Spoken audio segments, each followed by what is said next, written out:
Hi, welcome to Ielts Senior Stars. Before stepping to the listening exercise, to subscribe to the channel to get best Ielts tips and guidance targeting 8 plus bands. We do provide online one-on-one classes where we help you score your desired bands. Do connect with us on WhatsApp or on our Instagram account to book a free demo. Now let's start with the listening exercise. Cassette 1, Side 2.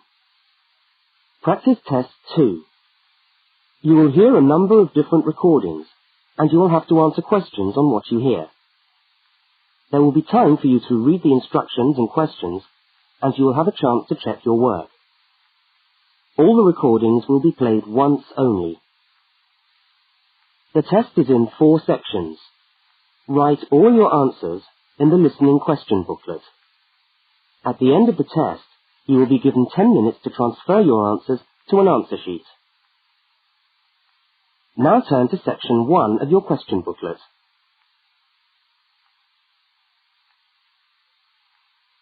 Section 1.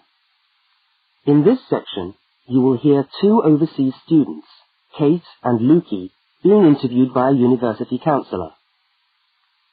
First look at questions 1 to 5.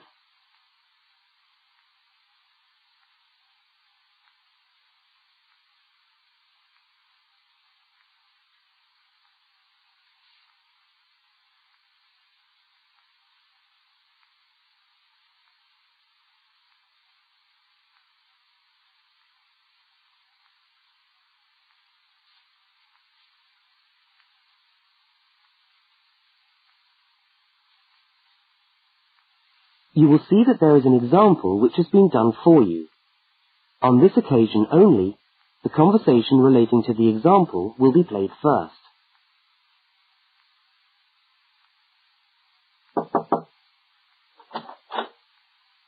Hi there, Kate. Come on in. How are you today? Fine, thanks. Hi, Lukey. How's things? Okay. Well, as I explained on the phone, I'm a counsellor here at the Student Services section of the university. And I'm interviewing overseas students to help me draw up a guide for new students. So I'd be grateful if you could tell me a little about your time since you've been here in Cambridge. Right. Idea. Now, Kate, let's start with you. Okay. This is your second semester, isn't it? Could you tell us something about your first impressions of the town when you arrived? Yeah. Well, first of all, I was struck by how quiet it is here in the evening. Kate's first impression of the town is that it is quiet in the evening. So, quiet is the answer. Now we shall begin. You should answer the questions as you listen, because you will not hear the recording a second time. Now listen to the first interview with Kate and complete the notes by filling in the numbered spaces 1 to 5.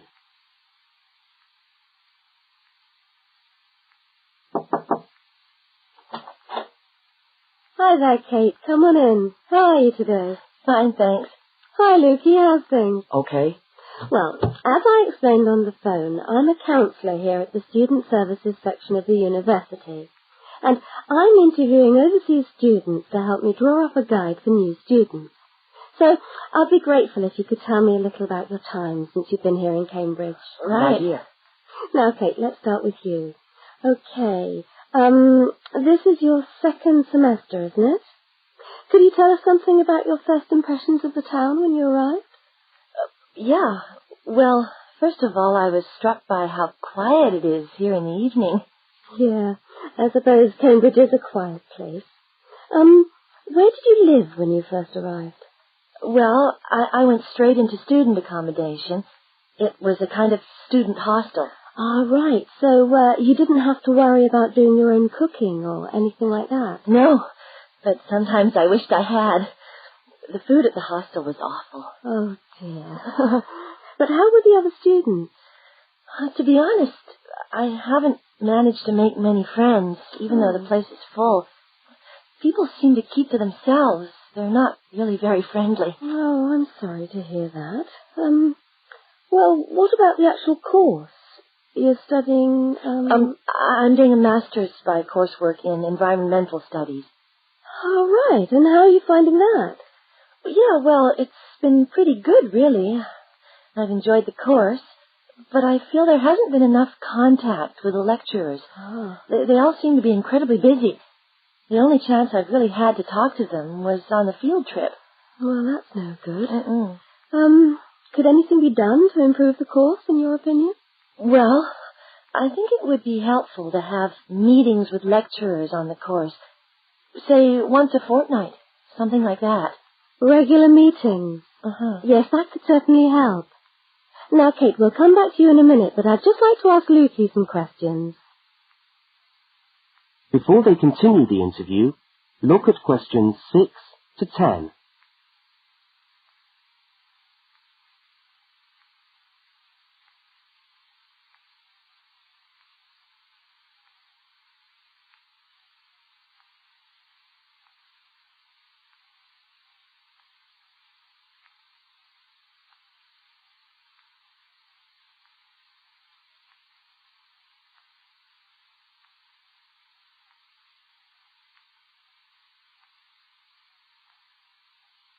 As you listen to the rest of the interview, complete the notes. Lukey, where are you from? I am from Indonesia. And how did you find Cambridge when you first arrived? Well, I like it here. I think the city is very beautiful. What about your accommodation? Was that okay? Yes, okay. At first, I stayed with a family for 3 months. They were very kind to me, but they had 3 young children and I found it difficult to study. Right, I see. So after 3 months, I moved out, and now I live with 2 other students in a student house. It's much cheaper and we like it there. Good. And, what about your studies? What are you studying? I'm doing a Bachelor of Computing. Computing, I see. Apart from the language difficulties, if you can separate them, how have you found the course? Okay, but... Yes, go on. Well, the main difficulty for me is getting time on the computers in the computer room. It's always busy and this makes it very hard to do my practical work. Yes, I'm sure it would. Can you reserve time in the computer room? No, you can't. But it would certainly help if we could reserve computer time. Yes, I'll look into that and see if something can't be done to improve things over there. Now, let's go back to Kate. That is the end of section 1. You now have half a minute to check your answers.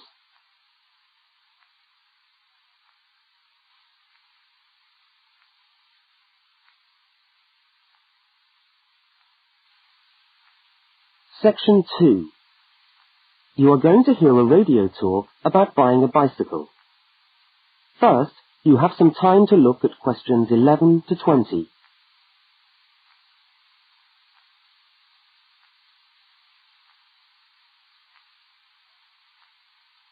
Now turn to section 2.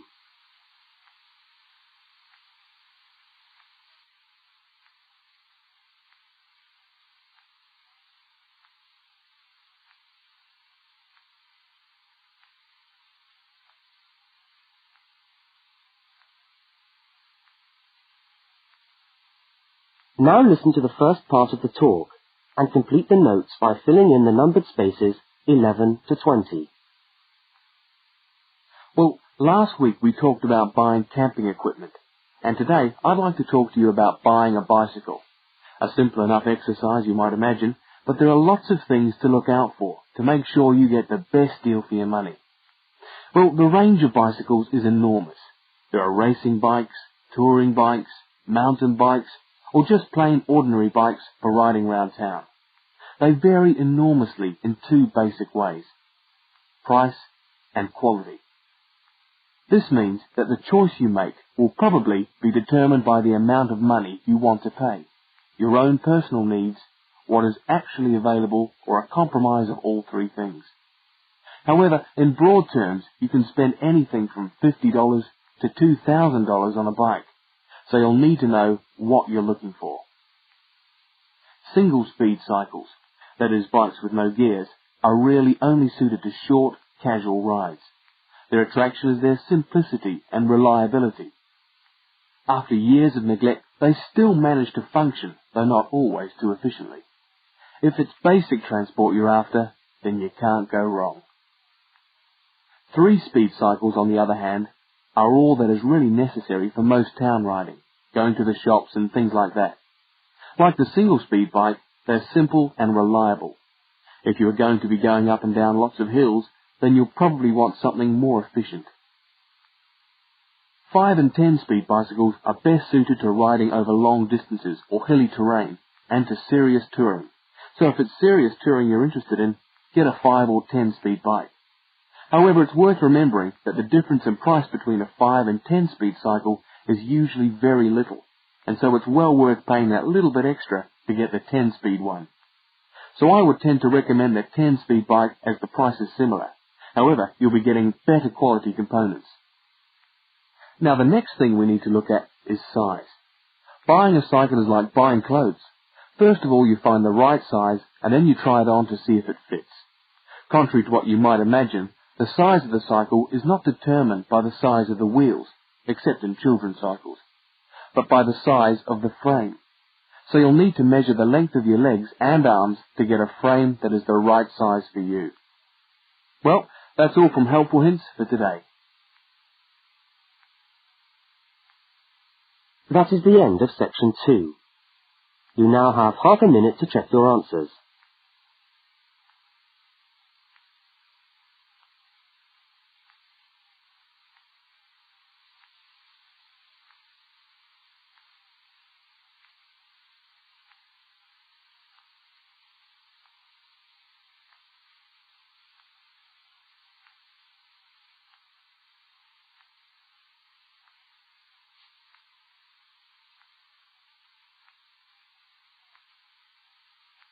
Now turn to section 3.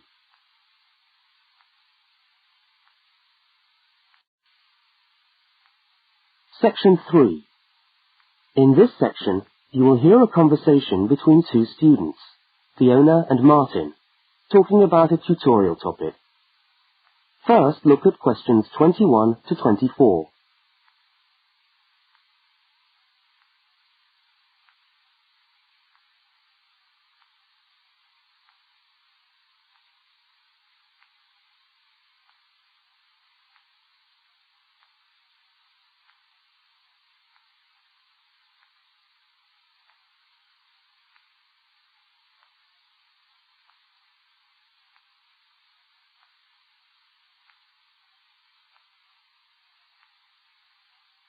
Now listen and answer questions 21 to 24. Hi there, Martin. How are you going with your Australian Studies tutorial paper? Oh, good. I finished it, actually. Lucky you. What did you do it on? I'm still trying to find an interesting topic. Well, after some consideration, I decided to look at the history of banana growing in Australia. Banana growing? Yeah, banana growing. Fascinating, I'm sure. Well, it's not as boring as you'd think. And I wanted to tie it into the work I've been doing on primary industries and the economy. Anyway, I bet there are a few things you didn't know about bananas. Such as? Such as the fact that bananas were among the first plants ever to be domesticated. Oh, really? Yeah, they're an extremely nourishing food. I suppose you're going to tell me the whole history of banana growing now, aren't you? Well, it'll be a good practice run for my tutorial next week. I'll do the same for you sometime. Okay, fire away. So where were these bananas first domesticated? According to my research, the Cavendish banana, which is a type of banana, and the first type to be cultivated here, actually originated in China, but they had a fairly roundabout route before they got to Australia. You mean they didn't go straight from China to Australia? No, they didn't. It seems that in 1826, bananas were taken from South China to England. I suppose they'd have made a welcome addition to the English diet. Yes, I'm sure. Well, apparently there was an English duke who was particularly fond of bananas, and he used to cultivate them in his hothouse, which is where you have to grow them in England, of course, because of the cool climate. And they became quite popular in the UK. So he was the one responsible for cultivating the Cavendish banana, which was then introduced into Australia. I see, and we've been growing them ever since. Yeah. Now look at questions 25 to 32.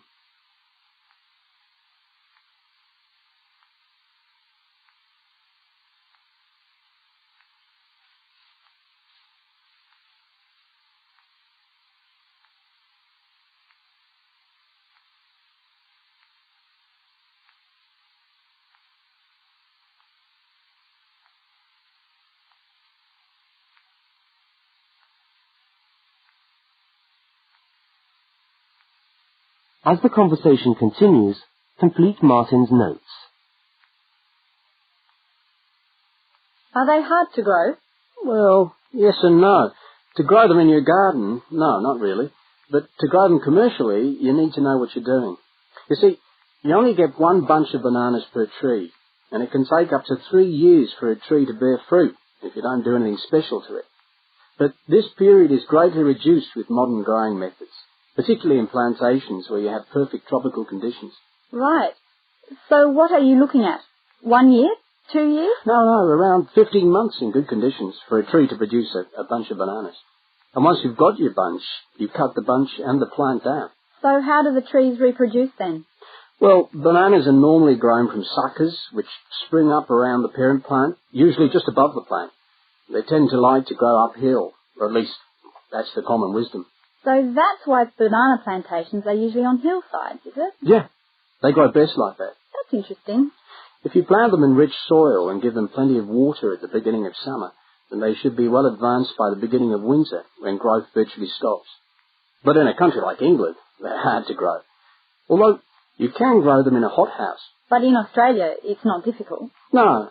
Though even here, the growers put plastic bags around the bunches to protect them and keep them warm. If you go up to the banana growing districts, you'll see all these banana trees with plastic bags on them. But how do they stop the bananas going bad before they reach the shops? Well, the banana bunches are picked well before the fruit's ripe. Once you cut the bunch, the bananas stop growing, but they do continue to ripen. The interesting thing is that once one banana ripens, it gives off a gas which then helps all the others to ripen. So they pretty much all ripen within a few hours of each other. Amazing. So do we export lots of bananas overseas to Europe and Asia, for instance? Well, oddly enough, no. I believe New Zealand takes a small proportion of the crop, but otherwise, well, they're mostly grown for the domestic market, which is surprising when you think about it, because we grow an enormous number of bananas each year. Yes, well, thank you for all that information. I'm sure the tutorial paper will go really well. You certainly seem to have done your research on the subject. Let's hope so. That is the end of section 3. You now have half a minute to check your answers.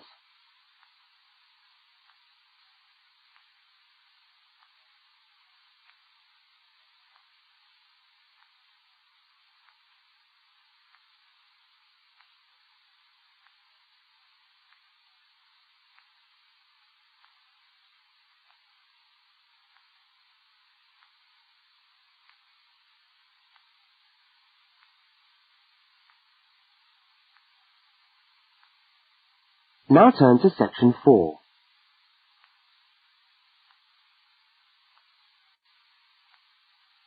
Section 4. You are going to hear part of a public lecture for new students. First, look at questions 33 to 35.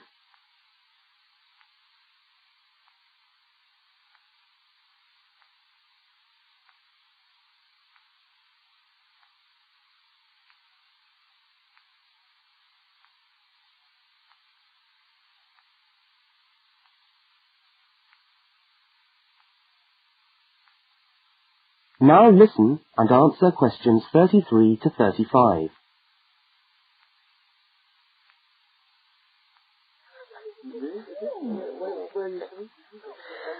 Good morning everyone, and welcome to our regular lecture on health issues. This series of lectures is organised by the Students' Union and is part of the Union's attempt to help you, the students of this university, to stay healthy while coping with study and social life at the same time. So, it's a great pleasure for me to welcome back Ms. Diane Greenbaum, who is a professional dietitian and who has been kind enough to give up her time in what I know is a very hectic schedule to come along and talk to us today. Thank you. Thank you very much, John. May I say it's a pleasure to be back. Now, stresses at university, being away from home and having to look after yourselves, learning your way around the campus, all contribute to making it quite hard sometimes to ensure that your diet is adequate. So, today, I'm going to talk about ways of making sure that you eat well, while at the same time staying within your budget.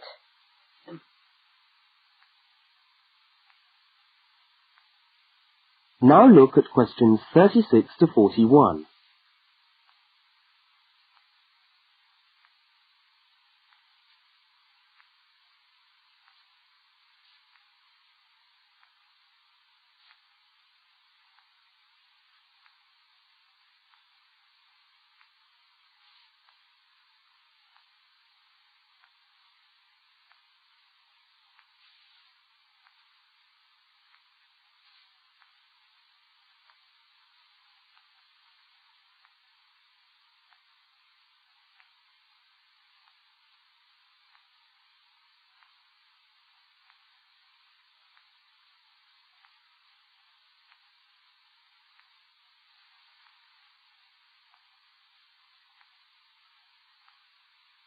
As you listen to the second part of the lecture, complete the notes and diagram in the spaces provided. If you have a well-balanced diet, then you should be getting all the vitamins that you need for normal daily living. However, sometimes we think we're eating the right foods, but the vitamins are escaping, perhaps as a result of cooking, and anyway, we're not getting the full benefit of them. Now, if you lack vitamins in any way, the solution isn't to rush off and take vitamin pills, though they can sometimes help. No, it's far better to look at your diet and how you prepare your food. So, what are vitamins? Well, the dictionary tells us they are food factors essential in small quantities to maintain life. Now, there are fat-soluble vitamins which can be stored for quite some time by the body, and there are water-soluble vitamins which are removed more rapidly from the body.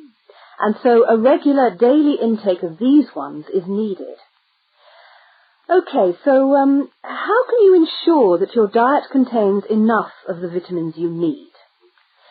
Well, first of all, you may have to establish some new eating habits.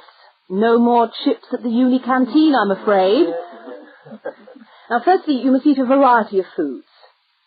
Then you need to ensure that you eat at least 4 servings of fruit and vegetables daily. Now, you'll need to shop 2 or 3 times a week to make sure that they're fresh, and store your vegetables in the fridge or in a cool, dark place. Now, let's just refresh our memories by looking at the healthy diet pyramid. Okay, can you all see that? Good. Well, now, as you see, we've got 3 levels to our pyramid. At the top, in the smallest area, are the things which we should really be trying to avoid as much as possible. Things like, sugar, salt, butter, all that sort of thing. Next, on the middle of our pyramid, we find the things that we can eat in moderation. Not too much, though. And that's where we find milk, lean meat, fish, nuts, eggs. And then at the bottom of the pyramid are the things that you can eat lots of, because they're the things that are really good for you. Here we have bread, vegetables, and fruit. So, don't lose sight of your healthy diet pyramid when you do your shopping.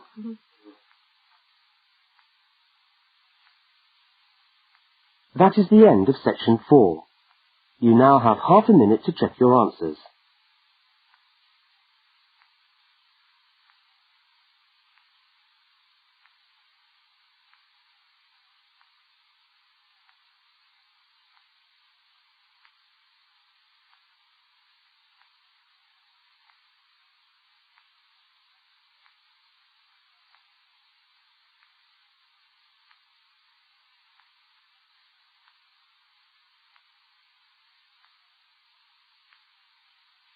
That is the end of the listening test.